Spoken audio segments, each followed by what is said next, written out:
Complex compound में एक topic आता है ज्योमेट्रिकल आइसोमर। तो उससे 100 ट्रांस वाले केस होते हैं, तो उसमें करते हैं। चलो कैसे करते हैं, ठीक है।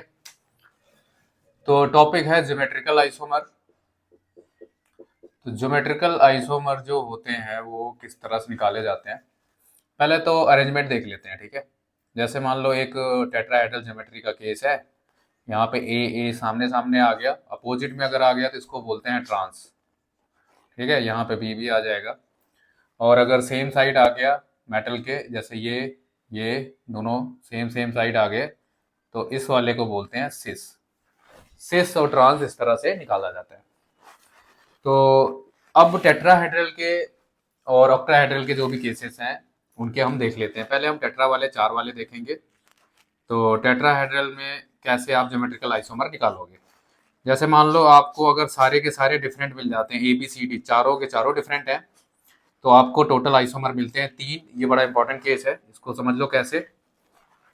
जैसे मान लो मैंने एक मेटल लगा दिया यहाँ पे, ए बी फिर सी फिर उसके बाद डी, इस तरह से अलाइन कर दिया। अब इसके कैसे निकालेंगे, जैसे ए वाले को देखो, यहाँ पे है अभी एक बार यहाँ पे जाएगा। जब तक ये अपने अपोजिट वाले के सामने नहीं आएगा तब तक इसका ट्रांस नहीं बनेगा। तो ये जो पहला केस आया इसका शेष, तो एक बार इधर जा सकता है, यहाँ पे भी शेष, और एक बारी बिल्कुल सामने चला जाएगा यानी ट्रांस। तो इसके अगर बनते हैं टोटल 3, तो इसमें 2 शेष और 1 ट्रांस बनता है। ये इंपॉर्टेंट लाइन है। अगला आता है MA2, और यहाँ पे मैंने BD लिख दिया। इसके कितने बनेंगे, 2। अब आपको कुछ भी हो यहाँ पे, मतलब कोई भी केस होंगे, सिस और ट्रांस 2 ही बनेंगे। A2 B2 है तो इसके भी कितने बनेंगे, 2। और अगर सारे के सारे अगर मान लो इस तरह से लिख दिया MA4, कुछ नहीं बनेगा। अगर आपने A3 और B लिख दिया, इसका भी कुछ नहीं बनेगा। तो इस तरह से आपको इसके निकालने हैं। ऑक्टाहेड्रल के बारे में देखते हैं, ठीक है। तो ऑक्टाहेड्रल के बारे में बहुत सिंपल सी ट्रिक बताऊंगा मैं, मजा आ जाएगा आपको। सारे के सारे डिफरेंट हैं, तो इस तरह से कॉम्प्लेक्स होगा ABCDEF, टोटल 6 होते हैं ना ऑक्टाहेड्रल में, तो 6 लिख दिए। अब इसका सेट बनाते जाओ। अब यहाँ पे आप 2 कर लो, बाकी सब सेम 6 करना होता है बस। BCD, और ये 3 और 2 5 1 6।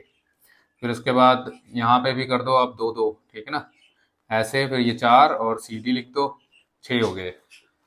फिर यहाँ पे लिख दो A2 B2 और C2, 6 हो गए। यहाँ पे एक और केस करो, फिर 3 कर दो यहाँ पे, फिर BCD सारे के सारे अलग, 6 हो गए।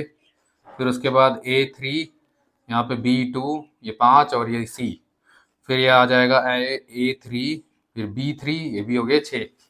फिर क्या बन जाएगा, अब 4 वाला बनाओ, 4। फिर उसके बाद क्या बन जाएगा, यहाँ पे B और C लिख दो, ठीक है, B और C।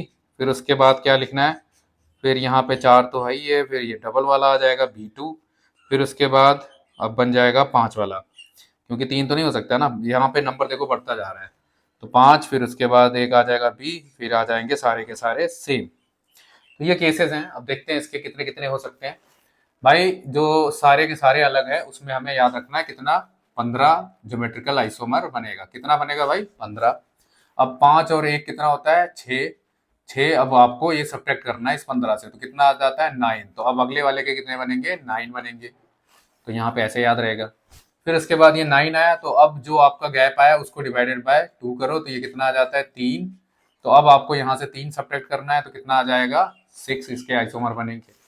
फिर उसके बाद अब जो 3 आया उसको फिर से 2 से डिवाइड करो, तो आता है 1.5, यानी आपको 1 माइनस करना है। 2 आ गया तकरीबन 1.5, तो 1 ही माइनस करना है, तो यहाँ पे आएगा 5।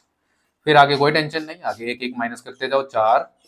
फिर कितना आ जाएगा, 3 2 2 2, फिर आपका 3 बार आता है। जब तक आपका यहाँ पे 2 वाला सेट चलेगा उतने बार आपको 2 लगाते जाना है। फिर इसके आएंगे 0 और इसका भी आएगा 0। तो ये ज्योमेट्रिकल आइसोमर की एक पूरी सीरीज है, कहानी है, गाथा है। आपको समझ आया होगा उम्मीद करता हूँ। कैसा लगा ट्रिक कमेंट करके जरूर बताएं। देखते रहें ट्रिक के ज्ञान। Thank you so much.